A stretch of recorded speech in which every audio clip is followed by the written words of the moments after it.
Hello loves, on today's video I'm showing you guys how I created the shoulder pleated top, and for this tutorial I'm using 1.5 yards of this coffee brown fabric.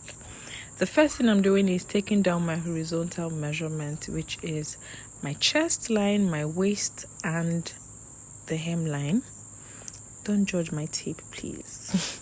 After taking that out, on my shoulder line, I'm going to be taking my shoulder measurement plus 2 inches because the shoulder of this top is falling off the shoulder. So I added 2 inches. You can make it more if you want.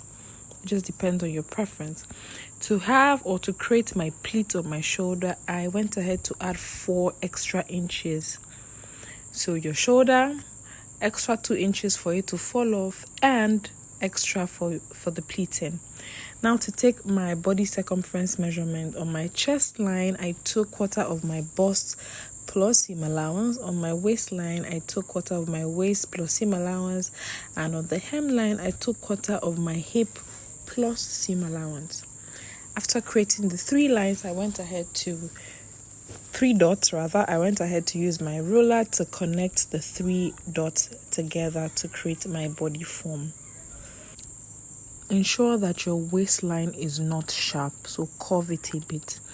Now to work on the shoulder, I created my shoulder slope by coming down by 1 inch from my shoulder line, and for the neck width I marked 3 inches. Connect your neck width to the shoulder slope.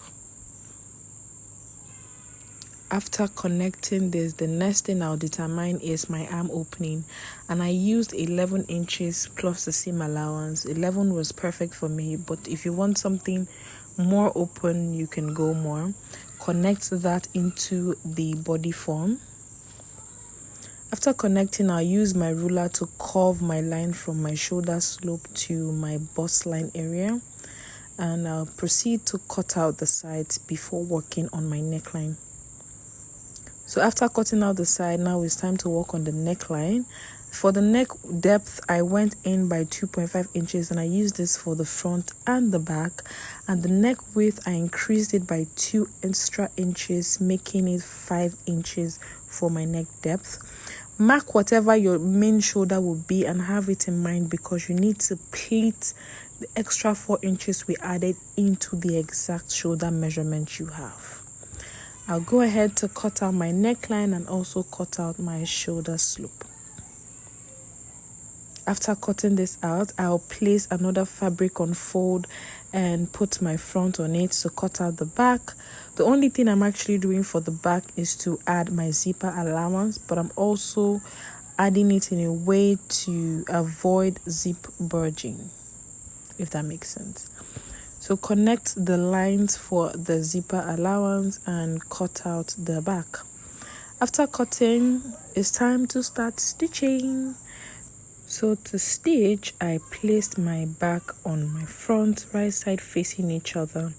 And the first thing I'm going to do is to close off the shoulder.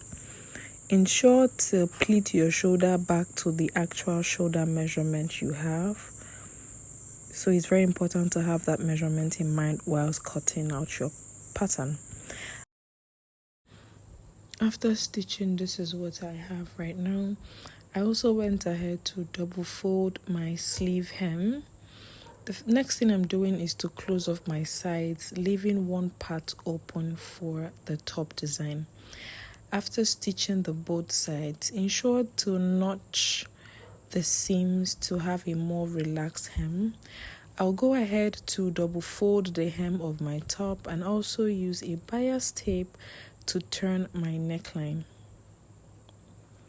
After doing that, this is what I have right now. I proceeded to overlock the seams on the inside to give my top a really neat finish, and the last thing I'm doing is to attach my zipper. After attaching my zipper, our top is ready. I love the result at this point.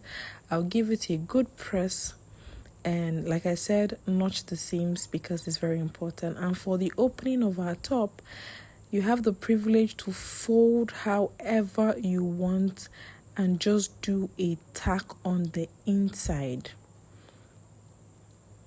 So after doing that, this is the final result of my top. I absolutely love love the fit and the finishing. It was neatly done and it didn't take so much time. Anyways, we have come to the end of this video. Love you, bye.